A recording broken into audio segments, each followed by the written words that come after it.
నమస్కారం, G news కి స్వాగతం. నేను మీ దిలీప్ కుమార్. ఈ రోజు వార్తల్లో విశేషాలు. ఆర్థిక ఇబ్బందులు, అనారోగ్య సమస్యలతో బాధపడుతున్న పేద కుటుంబాలకు అండగా నిలిచే ముఖ్యమంత్రి సహాయ నిధి ద్వారా మంజూరైన 19 చెక్కులను శ్రీకాకుళం ఎమ్మెల్యే గొండు శంకర్ లబ్ధిదారులకు పంపిణీ చేశారు.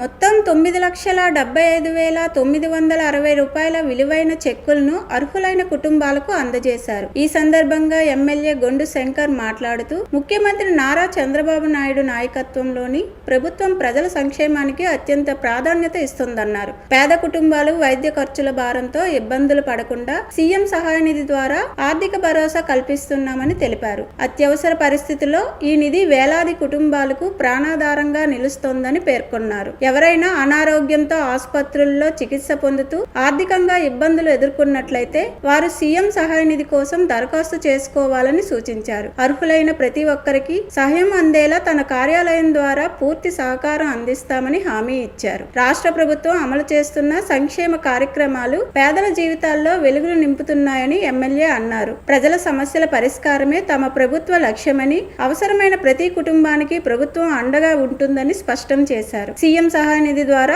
ఆర్థిక సాయం అందుకున్న లబ్ధిదారులు ప్రభుత్వానికి, ఎమ్మెల్యేకు కృతజ్ఞతలు తెలిపారు. మీకు ఎటువంటి ఇబ్బందులు వచ్చినా మీ పెద్ద కొడుకులా ఉండి మిమ్మల్ని ఆదుకుంటానని గౌరవ ముఖ్యమంత్రి వర్యులు శ్రీ నారా చంద్రబాబు నాయుడు గారు మాట ఇవ్వడం జరిగింది.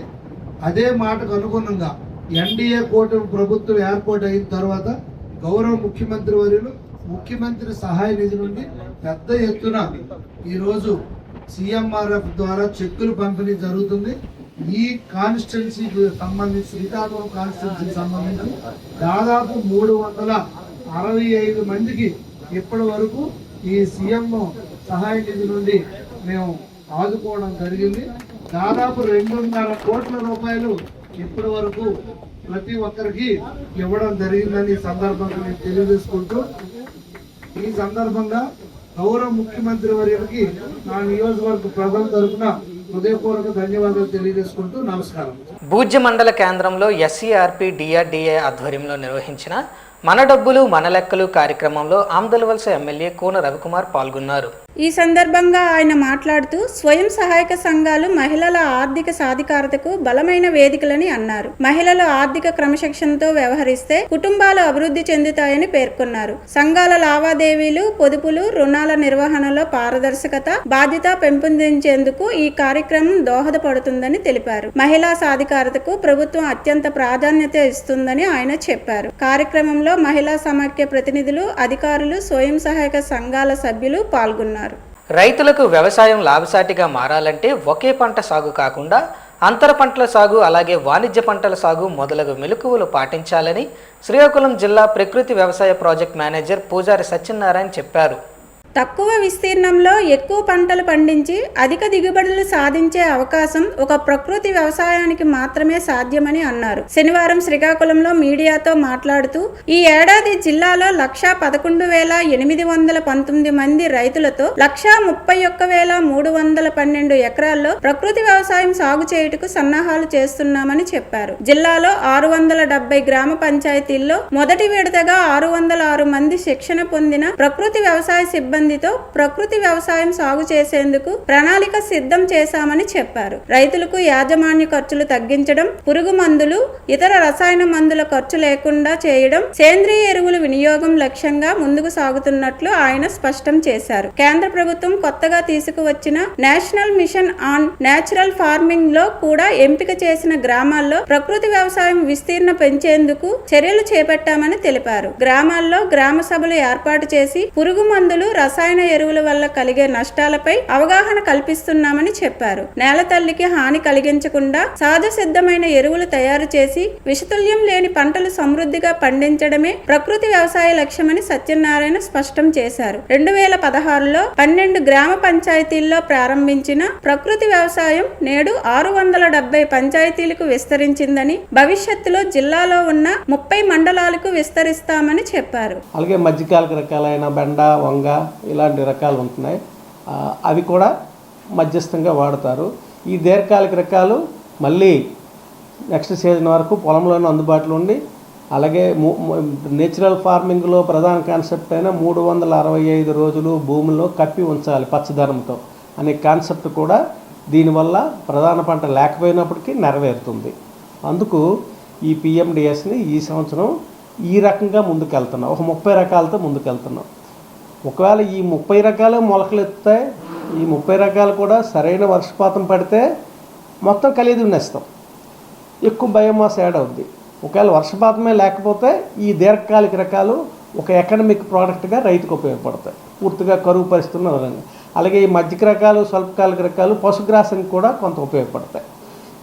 ఇన్ని బెనిఫిట్స్ ఉన్నాయి కాబట్టి పిఎండిఎస్ని రాష్ట్ర ప్రభుత్వం, శాస్త్రవేత్తలు, వ్యవసాయ శాఖ అందరము, వ్యవసాయ శాఖ కూడా పూర్తిగా ఇన్వాల్వ్ అయ్యి పిఎండిఎస్ పైన పనిచేస్తుంది.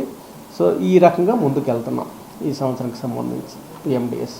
శ్రీకాకుళం రూరల్ మండలం సింగపురం పంచాయతీలో డయేరియా వ్యాప్తి ఆందోళన కలిగిస్తుందని, డయేరియా బారిన పడి పలువురు అస్వస్థతకు గురికాగా సుమారు 60 మంది వరకు రిమ్స్ ఆసుపత్రిలో చికిత్స పొందుతున్నట్లు వైఎస్ఆర్సీపీ యువనేత ధర్మాన రామ్మనోహర్ నాయుడు తెలిపారు.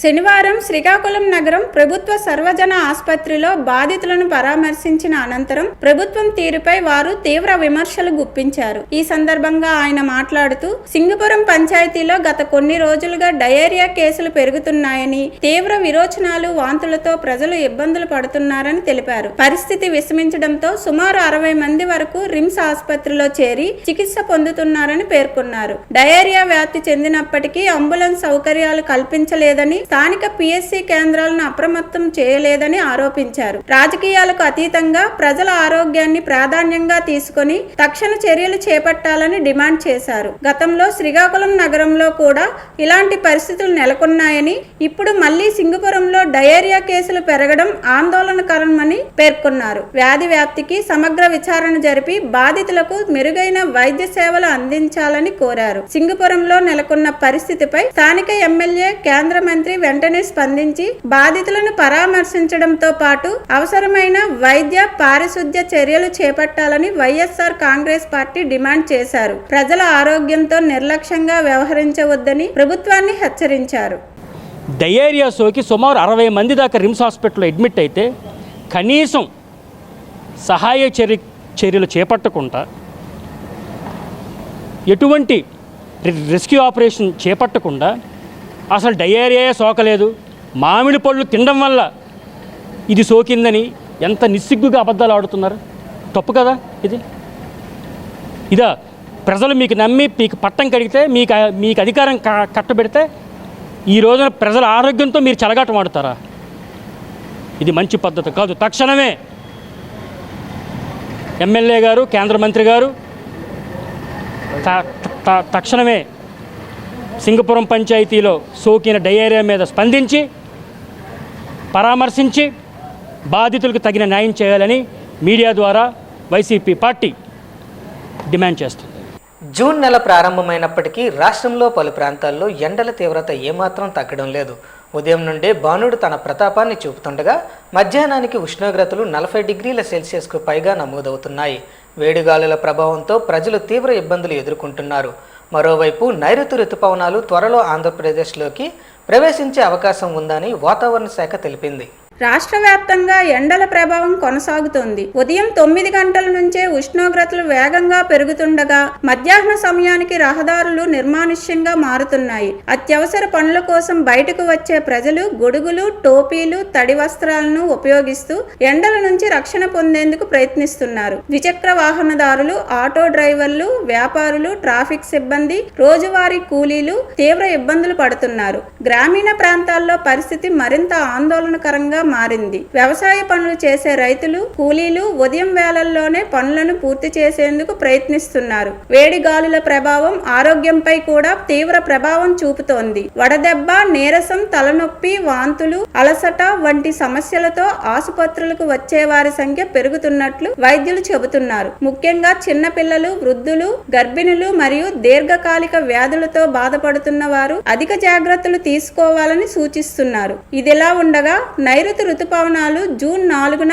కేరళ తీరాన్ని తాకినట్లు భారత వాతావరణ శాఖ తెలిపింది. సాధారణ పరిస్థితులు కొనసాగితే జూన్ 7 లేదా 8 తేదీల నాటికి ఆంధ్రప్రదేశ్ రాష్ట్రంలోకి ప్రవేశించే అవకాశం ఉందని అధికారులు అంచనా వేస్తున్నారు. రుతుపవనాల రాకకు ముందే రాష్ట్రంలోని కొన్ని ప్రాంతాల్లో తేలికపాటి నుంచి మోస్తరు వర్షాలు కురిసే అవకాశం ఉందని, ఉరుములు మెరుపులతో కూడిన వాతావరణం ఏర్పడవచ్చని వాతావరణ శాఖ హెచ్చరించింది. కొన్ని చోట్ల ఈదురుగాలులు కూడా వీచే అవకాశం ఉందని పేర్కొంది. జూన్ నెలలో సాధారణంగా వర్షాలు ప్రారంభమవుతాయనే ఆశతో ప్రజలు ఎదురు చూస్తున్నారు. ప్రస్తుతం కొనసాగుతున్న ఎండలు, వేడి గాలుల నుంచి త్వరలో రుతుపవనాల రాకతో ఉపశమనం లభిస్తుందనే ఆశాభావం రాష్ట్ర ప్రజల్లో వ్యక్తమవుతోంది.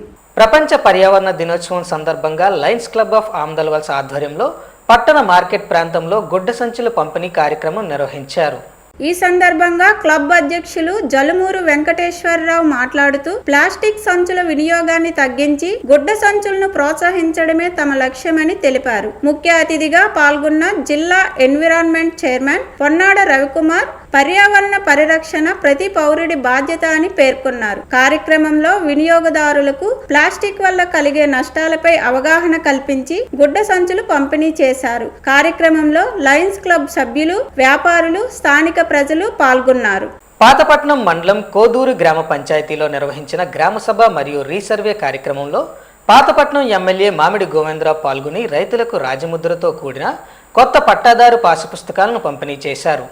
ఈ సందర్భంగా ఎమ్మెల్యే మాట్లాడుతూ రాష్ట్ర ప్రభుత్వం రైతులకు పూర్తి భరోసా కల్పించే దిశగా భూ రికార్డుల వ్యవస్థను మరింత పారదర్శకంగా రూపొందించిందన్నారు. గతంలో జారీ చేసిన పాసు పుస్తకాలలో ఉన్న లోపాలను సవరించి ప్రస్తుతం ప్రభుత్వ రాజముద్ర మరియు క్యూఆర్ కోడ్తో కూడిన కొత్త పట్టాదారు పాసు పుస్తకాలను అందజేస్తున్నట్లు తెలిపారు. రాష్ట్ర వ్యాప్తంగా రీసర్వే పూర్తయిన రైతులకు గ్రామ సభల ద్వారా రెవెన్యూ సిబ్బంది ఈ కొత్త పాసు పుస్తకాలను పంపిణీ చేయనున్నారని వెల్లడించారు. వెబ్లాండ్ వివరాలతో అనుసంధానమైన ఈ పాసు పుస్తకాలు రైతుల భూ హక్కులకు మరింత భద్రత కల్పించడంతో పాటు భూ వివాదాల పరిష్కారానికి కూడా దోహదపడతాయని పేర్కొన్నారు. రైతుల సంక్షేమం, భూ రికార్డుల పారదర్శకత మరియు భూ హక్కుల పరిరక్షణకు కూటమి ప్రభుత్వం అత్యంత ప్రాధాన్యత ఇస్తోందని ఎమ్మెల్యే స్పష్టం చేశారు. రైతులు ప్రభుత్వంపై పూర్తి విశ్వాసంతో ఉండాలని, వారి సమస్యల పరిష్కారానికి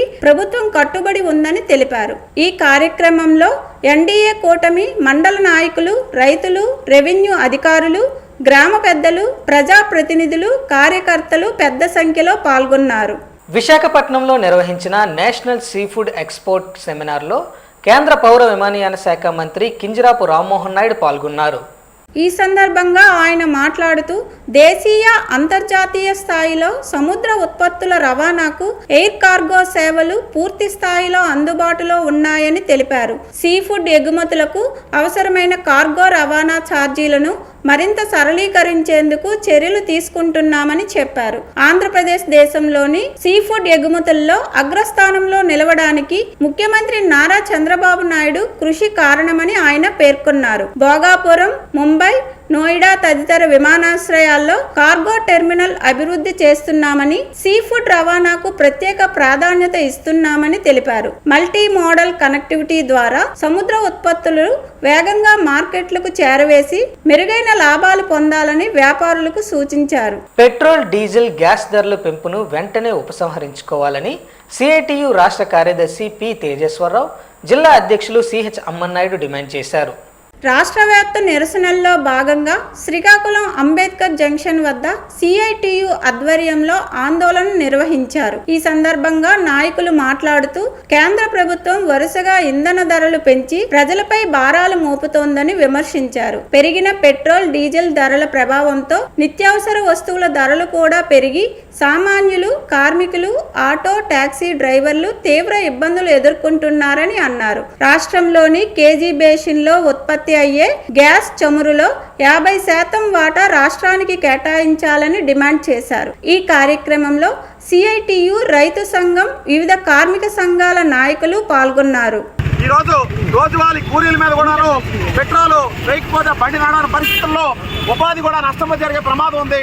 ఈ నేపథ్యంలోనే కార్పొరేట్లకు వరాలు ఇస్తూ పేదలపై భారాలు మోపే కేంద్ర రాష్ట్ర ప్రభుత్వ విధానాలు వెంటనే మానుకొని పెంచిన పెట్రోల్ డీజిల్ ధరలు తగ్గించాలి.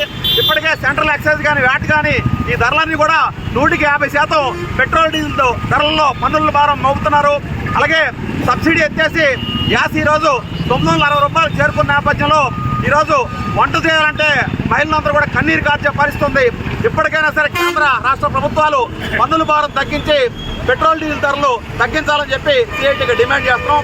జిల్లా పోలీస్ సిబ్బంది ఉద్యోగరీత్యా లేదా వ్యక్తిగతంగా ఎదుర్కొంటున్న సమస్యలను నేరుగా తెలియజేసి పరిష్కారం పొందేందుకు జిల్లా SP K V Maheshwar Reddy IPS ప్రతి శుక్రవారం నిర్వహిస్తున్న డయల్ యువర్ ఎస్పీ కార్యక్రమానికి మంచి స్పందన లభిస్తుంది. ఈ క్రమంలో శుక్రవారం జిల్లా పోలీస్ కార్యాలయంలో నిర్వహించిన డయల్ యువర్ ఎస్పీ కార్యక్రమంలో జిల్లాలో పలువురు పోలీస్ సిబ్బంది తమ లీవులు, సర్వీస్ అంశాలు, విధి నిర్వహణలో ఎదురవుతున్న ఇబ్బందులతో పాటుగా వ్యక్తిగతమైన సమస్యలపై ఫోన్ ద్వారా ఎస్పీ దృష్టికి తీసుకువచ్చారు. సమస్యలను శ్రద్ధగా విన్న ఎస్పీ వాటి పరిష్కారానికి సంబంధిత అధికారులకు తక్షణ చర్యలు తీసుకోవాలని ఆదేశించారు. ప్రతి శుక్రవారం మధ్యాహ్నం 2 గంటల నుంచి 4 గంటల వరకు జిల్లా పోలీస్ కార్యాలయంలో నిర్వహిస్తున్న ఈ కార్యక్రమంలో జిల్లాలోని వివిధ పోలీస్ స్టేషన్లు, విభాగాల్లో పనిచేస్తున్న సిబ్బంది ఫోన్ ద్వారా నేరుగా నిర్భయంగా 63099900800 నెంబర్కు ఫోన్ చేసి తమ సమస్యలను తెలియజేయవచ్చని ఎస్పీ పేర్కొన్నారు. మందస మండలం ఎం గంగువాడ సమీపంలో ప్రతిపాదిత కార్గో ఎయిర్పోర్టుకు వ్యతిరేకంగా నిరసన తెలిపేందుకు వెళ్లిన వామపక్ష నాయకులను పోలీసులు అడ్డుకొని అదుపులోకి తీసుకున్నారు. ఈ సందర్భంగా సిపిఎం జిల్లా కార్యదర్శి D Govindarao, CPI New Democracy జిల్లా నాయకులు మాట్లాడుతూ కార్గో ఎయిర్పోర్ట్ పేరుతో ఉద్దానం ప్రాంతంలోని సారవంతమైన భూములు, ప్రకృతి సంపదను కార్పొరేట్ సంస్థలకు అప్పగించే ప్రయత్నం జరుగుతోందని ఆరోపించారు. ఉద్దానం ప్రాంతం వ్యవసాయానికి, పర్యావరణ పరిరక్షణకు కీలకమని, లక్షలాది వృక్షాలను తొలగించడం వల్ల తీవ్ర పర్యావరణ నష్టం జరుగుతోందని ఆందోళన వ్యక్తం చేశారు. కార్గో ఎయిర్పోర్ట్ నిర్మించాలనుకుంటే ఇప్పటికే ఉన్న మూలపేట పోర్టు భూముల్లో ఏర్పాటు చేయవచ్చని సూచించారు. బలవంతపు భూసేకరణను నిలిపివేసి ప్రతిపాదిత కార్గో ఎయిర్పోర్టును రద్దు చేయాలని డిమాండ్ చేశారు. ప్రజల మద్దతుతో ఉద్యమాలను మరింత ఉధృతం చేస్తామని హెచ్చరించారు. కార్గో ఎయిర్పోర్ట్ ప్రతిపాదనకు వ్యతిరేకంగా ఎన్ని అరెస్టులు చేసినా సరే ప్రజల మద్దతుతోని ఉద్యమాలు ఉధృతం చేస్తామని, దశల వారి పోరాటాలు కొనసాగిస్తామని చెప్పి హెచ్చరిక జారీ చేస్తున్నాం. ఈ రోజు శ్రీకాకుళం జిల్లా అభివృద్ధి చెందాలంటే పెండింగ్ ప్రాజెక్టులు పూర్తి చేసి ఇచ్చాపురం వరకు 2 పంటల మీద నీరు ఇవ్వండి, జిల్లా సస్యసేవన పోద్ది. ఈ వద్దాల ప్రాంతానికి ఈ శ్రీకాకుళం జిల్లాలో ఎన్నికల్లో మీరు వాగ్దానం చేసినారు, మేము వస్తే జీడి గిట్టుబాటు ధర ఇస్తాం, జీడి బోర్డు ఏర్పాటు చేస్తామని. కానీ 2 సంవత్సరాలు గడిచినా మీరు ఇవ్వబడుతుంది, రైతులు తీవ్రమైన దోపిడీకి గురవుతారు. ఎందుకు ఇవ్వలేదు? ప్రజలకు సమాధానం చెప్పాలా, లేకపోతే పోరాటాలు తీవ్రతరం చేస్తామని హెచ్చరిక జారీ చేస్తాం. వైసీపీ అధికారాన్ని కోల్పోయిన తర్వాత ప్రజలపై కక్షతో తప్పుడు ప్రచారాలు, నిరసనలు నిర్వహిస్తుందని రాష్ట్ర తెలుగుదేశం పార్టీ కార్యదర్శి మాదరపు వెంకటేష్ విమర్శించారు.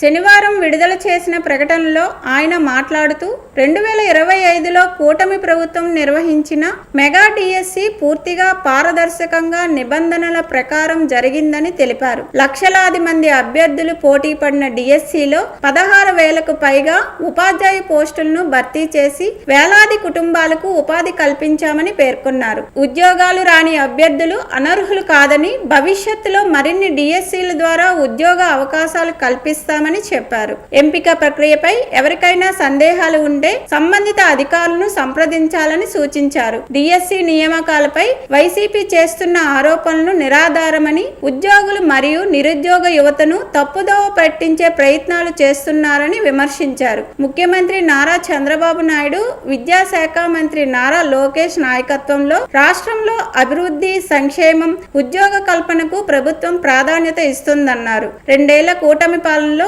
ఎన్నికల హామీలలో అధిక భాగం అమలు చేశామని, ప్రభుత్వ, ప్రైవేట్ రంగాల్లో ఉపాధి అవకాశాల సృష్టికి చర్యలు కొనసాగుతున్నాయని వెంకటేష్ పేర్కొన్నారు. జూన్ 6న నిర్వహించే ప్రపంచ కీటకాల నివారణ దినోత్సవం సందర్భంగా హానికర కీటకాల వల్ల కలిగే నష్టాలపై అవగాహన కల్పిస్తూనే వ్యవసాయానికి ఉపయోగపడే కీటకాల ప్రాధాన్యతను విశ్రాంతి అధ్యాపకులు గేదెల Indiraprasad, star Vanitha walkers club అధ్యక్షులు గేదెల లక్ష్మి గుర్తు చేశారు. అన్ని కీటకాలు హానికరం కావని, కొన్ని కీటకాలు పంటల దిగుబడి పెరుగుదలకు ఎంతో దోహదపడతాయని చెబుతున్నారు. తేనెటీగలు, సీతాకోకచిలుకలు వంటి పరాగ సంపర్క కీటకాలు పూలలోని పుప్పొడిని ఒక మొక్క నుంచి మరొక మొక్కకు చేరవేసి పంటల ఉత్పత్తిని పెంచుతాయి. దీంతో పండ్లు, కూరగాయలు, నూనె గింజల పంటల్లో దిగుబడి మెరుగుపడుతుందన్నారు. అలాగే లేడీ బర్డ్, బీటిల్స్, డ్రాగన్ ఫ్లైలు వంటి కీటకాలు పంటలకు హాని చేసే పురుగులను తిని సహజ శత్రువులుగా పనిచేస్తాయి. దీంతో రసాయన పురుగు మందుల వినియోగం తగ్గి పర్యావరణ సమతుల్యత కాపాడబడుతుందన్నారు. కొన్ని కీటకాలు మట్టిలోని సేంద్రీయ పదార్థాలను విచ్ఛిన్నం చేసి నేల సారాన్ని పెంచుతాయి. ఇవి భూసారాన్ని మెరుగుపరిచి పంటల ఆరోగ్యకర పెరుగుదలకు తోడ్పడతాయన్నారు. వ్యవసాయ నిపుణులు, రైతులు ఉపయోగకర కీటకాలను సంరక్షిస్తూ హానికర చీడపీడలను మాత్రమే నియంత్రించే సమగ్ర కీటక నిర్వహణ పద్ధతులు అనుసరించాలని సూచిస్తున్నారు. దీంతో పంటల ఉత్పత్తి పెరగడంతో పాటు పర్యావరణ పరిరక్షణ కూడా సాధ్యమవుతుందని తెలిపారు. ఆ ప్రజలకి ఆ పంటలు అందించేవారు. ఆ పంటలు తిని అప్పుడైతే 100 దాటి ఉండేది లైఫ్. ఇప్పుడైతే 50-60కే జబ్బులు, అనేక రకాల జబ్బులు వస్తున్నాయి. ఎందుకు వస్తున్నాయంటే మనం తినే ఆహారాన్ని బట్టి మనకు జబ్బులు వస్తున్నాయి. ప్రతిదానికి కూడా ఈ ఎరువులు వాడేస్తున్నారు. అన్నిటికీ ఉన్నాయి, ప్రతి దానికి పంటలు బాగుండాలా అనేసి అన్నిటికీ ఎరువులు వాడేస్తున్నారు. దానివల్ల అవి మనం తింటున్నాము. అవి తినడం వల్ల ఏంటంటే అనేక రకాల ప్రాబ్లమ్స్, ఆరోగ్య సమస్యలు వచ్చేస్తున్నాయి. మరి ఎంత డాక్టర్లు పెరిగినాయి, ఎన్ని మందులు పెరిగినాయి, జబ్బులు మాత్రం ఆగట్లేదు, చిన్న వయసులోనే వచ్చేస్తున్నాయి.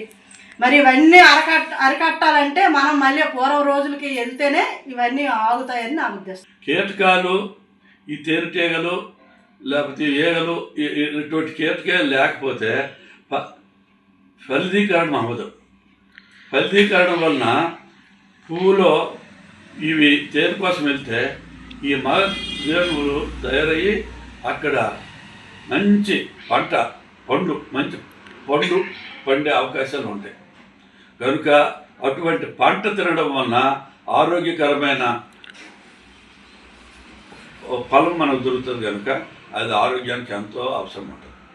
ఇటువంటి కీటకాల వల్ల ఎక్కువ లాభమే కానీ నష్టం చాలా తక్కువ. కనుక కీటకాలు కూడా మనము ఉపయోగించుకునే పరిస్థితిలో ఉండాలని నేను మనస్ఫూర్తిగా కోరుకుంటున్నాను. వార్తల సమాప్తం. మళ్ళీ తర్వాత బులెటిన్లో కలుసుకుందాం. నమస్కారం.